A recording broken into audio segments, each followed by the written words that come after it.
11 लाख से ज़्यादा छात्रों की मेहनत पर फिर से सवाल।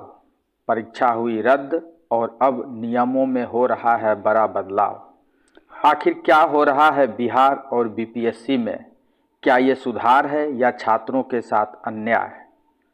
दोस्तों नमस्कार, आपने देखना शुरू कर दिया है हमारा यूट्यूब चैनल जॉब कैरियर और आज हम बात कर रहे हैं बीपीएससी द्वारा परीक्षा पैटर्न में किए जा रहे संभावित बदलाव पर।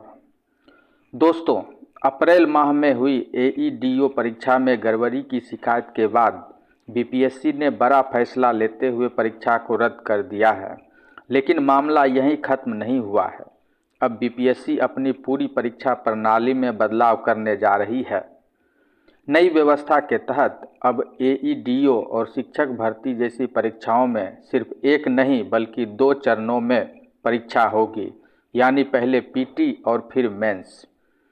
सूत्रों की माने तो नई व्यवस्था में बीपीएससी अब सिविल सेवा परीक्षा के तरह ही पैटर्न अपनाने जा रही है, यानी पहले प्रीलिम्स और फिर मेंस। और इसका उद्देश्य बताया जा रहा है कि इससे गड़बड़ी कम होगी और पारदर्शिता बढ़ेगी। लेकिन इसका एक दूसरा साइड इफेक्ट भी है। इस नई व्यवस्था की जानकारी मिलते ही छात्रों की नाराजगी बढ़ गई है। छात्र और छात्र नेताओं का कहना है कि इस नई व्यवस्था से भर्ती प्रक्रिया और लंबी हो जाएगी। पहले ही रिजल्ट में देरी होती है, अब 2 एग्जाम के कारण समय और बढ़ेगा। यही वजह है कि कई छात्र संगठनों ने बीपीएससी के खिलाफ आंदोलन की घोषणा कर दी है। सड़क से लेकर सोशल मीडिया तक विरोध तेज हो रहा है। छात्र नेता दिलीप ने 8 मई को पटना में बड़ा आंदोलन करने की घोषणा की है।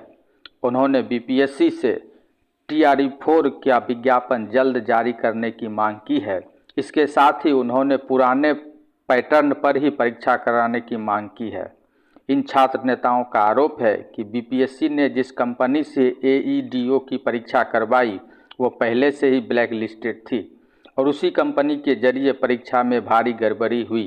पेपर लीक के आरोप लगे, सेंटर मैनेजमेंट पर लापरवाही के आरोप लगे। पर अब बड़ा सवाल उठ रहा है कि आखिर इतनी बड़ी गलती कैसे हुई।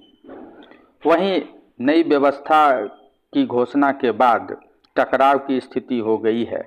एक तरफ बीपीएससी सुधार की बात कर रहा है तो दूसरी तरफ छात्र नेता इसे अपने भविष्य के साथ खिलवाड़ मान रहे हैं।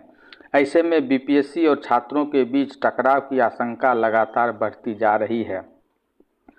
अब बड़ा सवाल ये है कि क्या नई परीक्षा प्रणाली सच में पारदर्शिता लाएगी या फिर छात्रों की परेशानी और बढ़ेगी? आपका क्या मानना है? कमेंट में ज़रूर बताएं और ऐसे ही अपडेट के लिए चैनल को सब्सक्राइब करें। धन्यवाद।